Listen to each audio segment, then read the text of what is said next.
శ్రీ గణేశాయ నమః. శ్రీ గురు దత్తాత్రేయ నమః. ప్రథమంగా నా వీడియో చూసి వీక్షకులందరికీ కూడా నూతన ఆంగ్ల సంవత్సర శుభాకాంక్షలు.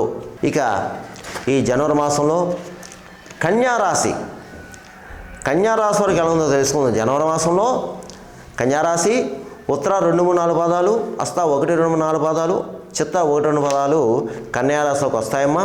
ఇకపోతే ఈ రాశిలో ఉన్న స్త్రీలకు పురుషులకు ఈ మాసం బాగుంది. గ్రహ సంచారం బాగుంది. అన్ని రకాలుగా అన్ని విధాల అన్ని రంగాల వరకు బాగుందమ్మా. గతంలో కంటే కూడా బాగుంది. అయితే గతంలో చాలా ఇబ్బంది పడ్డారు, బాధలు పడ్డారు, చాలా సమస్యలు ఎదుర్కొన్నారు. కానీ ఈ జనవరి మాసం బాగుంది. అయితే ఆరోగ్య విషయంలో జాగ్రత్త అమ్మ. ఈ కన్యారాశి వారు జనవరి మాసంలో ఆరోగ్య విషయంలో జాగ్రత్త, అలాగే ఆర్థిక విషయంలో జాగ్రత్త. ఆర్థిక విషయాలంటే సమయానికి ధనం చేతికి అందుతుంది, కానీ అధిక ఖర్చులు ఉంటాయి, అనవసర ఖర్చులు ఉంటాయి. తర్వాత ఏంటంటే కొన్ని సందర్భంలో రుణాలు చేయవలసిన పరిస్థితి కూడా ఏర్పడుతుంది. అయితే ముఖ్యంగా నేను చెప్పేది ఏంటంటే ప్రథమంగా దయచేసి ఈ మాసం మీరు మధ్యవర్తిత్వం పనిచేయదు. మధ్యవర్తిత్వం ఉండి ఎవరికి కూడా సాక్షి సంతకం చేయడం కానీ, మీరు మధ్యవర్తిత్వం ఉండి వేరే వ్యక్తికి ఈ అమౌంట్ అంటే డబ్బులు ఇప్పించడం కానీ, అబద్ధ సాక్ష్యం చెప్పడం కానీ ఇలాంటివి ఏమి చెయ్యవద్దు. మీ పని మీరు చేసుకుని వెళ్ళిపోండి. ఇకపోతే అన్ని రకాలుగా బాగుంది. దంపతుల మధ్య ప్రేమ అనురాగాలు ఉంటాయి. కుటుంబ సఖ్యత బాగుంటుంది. మీ సంతానం బాగుంటుంది. చదువుకునే వారైతే చక్కగా చదువుతారు. ఒకవేళ మీ సంతానం ఉద్యోగస్తులైతే మాత్రం మంచి స్థాయికి వెళతారు. ఇకపోతే సంఘంలో పరపతి పెరుగుతుంది. గతంలో మీరు పోగొట్టుకున్న పరపతి గౌరవం తిరిగి మరి దక్కుతుంది. మిమ్మల్ని గౌరవిస్తారు. అలాగే బంధువర్గం వారు, మిత్రవర్గం వారు, వారి యొక్క సహాయ సహకారాలు కూడా ఈ మాసంలో మీకు లభిస్తుందమ్మా. చక్కగా ఉంది. అలాగే పాత మిత్రులను కలుసుకుంటారు. వారితో సంభాషణ చాలా ఆహ్లాదకరంగా ఉంటుంది. ఆహ్లాదకరమైన ప్రదేశాలకు వెళ్తారు. అలాగే విందు వినోదాల్లో పాల్గొంటారు. విలాసవస్తులు కొనుక్కుంటారు, విలువైన వస్తువులు కొనుక్కుంటారు. వాహన యోగం కనిపిస్తుంది ఈ మాసం మీకు. జనవరి మాసంలో కన్యారాశి వారికి పాత వాహనాన్ని కొత్త వాహనం కొనుక్కోవడం, డైరెక్ట్గా కొత్త వాహనం కొనుక్కో జరుగుతుంది. అలాగే తీర్థయాత్రలు చేస్తారు, దైవ కార్యాలు పాల్గొంటారు, పుణ్యక్షేత్ర దర్శనం, మనో అభీష్ట సిద్ధి, సంకల్ప సిద్ధి, శత్రు నాశనం. శత్రువులు ఎవరైతే ఉన్నారో వాళ్ళు మిత్రులుగా మారతారు. ఇంకా పెద్ద శత్రువులు ఉంటే మాత్రం వాళ్ళు దూరంగా వెళ్ళిపోతారు, అంతే. ఇకపోతే ఉన్నతమైన ఆశయాలతో పనిచేయండి. మనోనిబ్బరతో ఉండండి, మనోధైర్యంగా ఉండండి. అడుగు ముందుకు వేయండి. సంకల్ప బలం పెట్టుకోండి. ఎవరు ఏ లక్ష్యంతో సంకల్ప బలం పెట్టుకుంటో ఆ లక్ష్యం సాధన మీకు సక్సెస్ అవుతుంది. అలాగే మీ సంకల్పం నెరవేరుతుంది. మంచి భవిష్యత్తు కనిపిస్తుంది. మీ వల్ల ఇతరులకి సాయం మంచి జరుగుతుంది. మీరు లాభపడతారు. అన్ని విధాలా బాగుందమ్మా. అయితే మీరు మీ పని చేసుకుని వెళ్ళిపోవడం తప్ప కొత్త విషయాల్లో కానీ ఇతరుల విషయాల్లో కానీ జోక్యం కలిగించి వేలు పెట్టవద్దు. ఇక పెద్ద వాళ్ళని కలుసుకుంటారు ఈ మాసం. మీరు పెద్ద రాజకీయ నాయకులను కలుసుకుంటారు. వాళ్ళతో మీ యొక్క పనులు చేయించుకుంటారు. అలాగే సంఘంలో పరపతి పెరుగుతుంది. మీకు ఈ మాసం నూతన యత్నాలకు శ్రీకారం చుడతారు. అలాగే ఈ మాసం ఒక రకంగా చెప్పాలంటే అదృష్టకాలం చెప్పుకోవచ్చు కన్యారాశి వారికి. మీ సంకల్పం నెరవేరుతుంది. అలాగే విదేశాల్లో ఉన్న వారికి కూడా బాగుంది. అంటే విదేశాల్లో ఉద్యోగ స్థితిలో ఉన్న వారికి బాగుంది. ఒక స్థాయికి వెళ్తారు, మీరు మంచి స్థాయికి వెళ్తారు. ఒకవేళ ఉద్యోగం లేని వాళ్ళు కూడా ప్రయత్నం చేసుకోండి. ఈ మాసం ప్రయత్నం చేసుకోండి.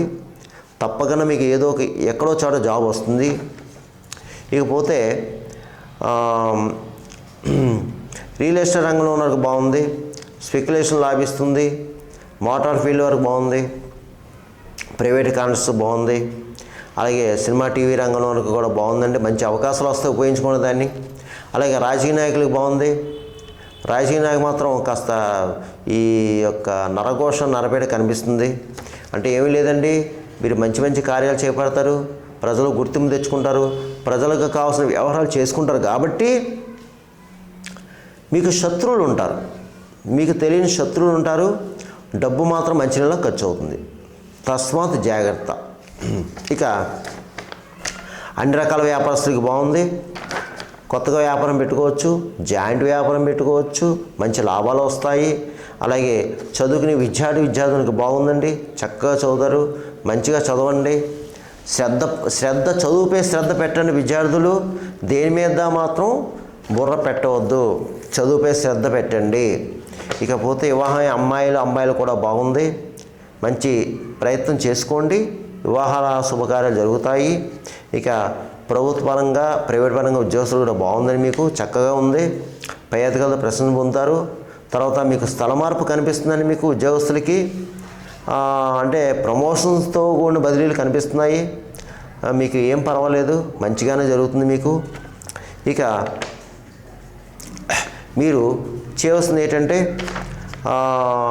మీ ఈ కన్యారాశి వారు జనవరి మాసంలో ఎవరిదైనా పుట్టినరోజు జరుపుకుంటే, పుట్టినరోజు వేడుకలు ఉంటే ఎవరైనా సరే తప్పనిసరిగా మీ ఆ బర్త్డే రోజున, మీ పుట్టినరోజున ఉన్న కంపల్సరీ దేవాలయం వెళ్ళండి.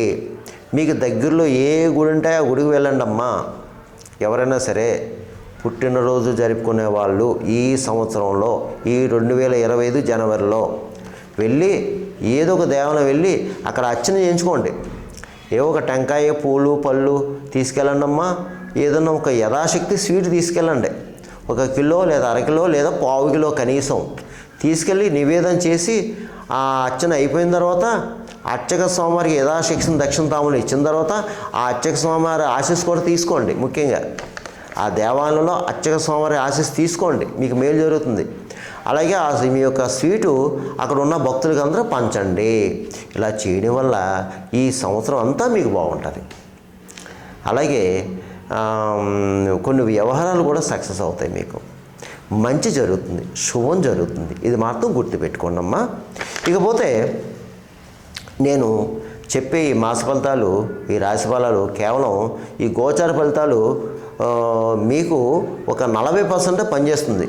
మిగతా 60% కూడా మీ జన్మజాతకం, మీ జన్మ నక్షత్రం, జన్మ లగ్నం, జరిగే దశ, అంతర్దశ, ఈ జన్మజాతకంలో ఉండే ఈ గ్రహాల యొక్క పరిస్థితి, స్థితి దాన్ని బట్టి ఆధారపడుతుంది.